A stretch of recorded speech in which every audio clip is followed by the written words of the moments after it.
Stell dir vor, du stehst vor einem prächtigen, aber staubigen Kamin in einem verlassenen Herrenhaus. Deine Finger tasten über den Sims und plötzlich knackt etwas. Ein leises Knirschen hallt wieder, als der Stein beiseite gleitet. Dahinter gähnt ein dunkler Spalt, der nach Feuchtigkeit und Vergessenheit riecht. Dein Herz pocht. Ist das der Einstieg in ein verborgenes Labyrinth? Mutig trittst du näher und Schatten tanzen einladend im schwachen Licht. Der Gang ist eng, die Wände drücken von allen Seiten.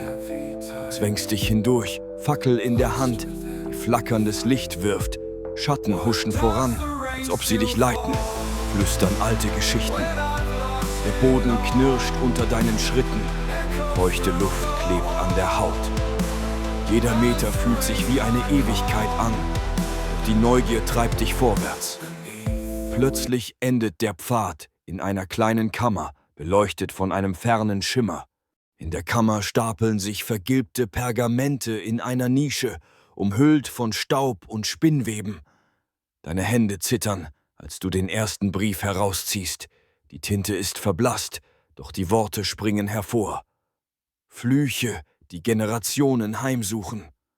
Ein Vorfahr verriet seine Familie, und nun lastet der Schatten auf allen Nachkommen. Die Luft wird schwerer, als ob die Geister zuhören. Du liest weiter, unfähig, die aufzuhören. Die Briefe enthüllen alles in grausamer Klarheit. Der Fluch begann mit Verrat und Gier, vererbte sich durch Blutlinien.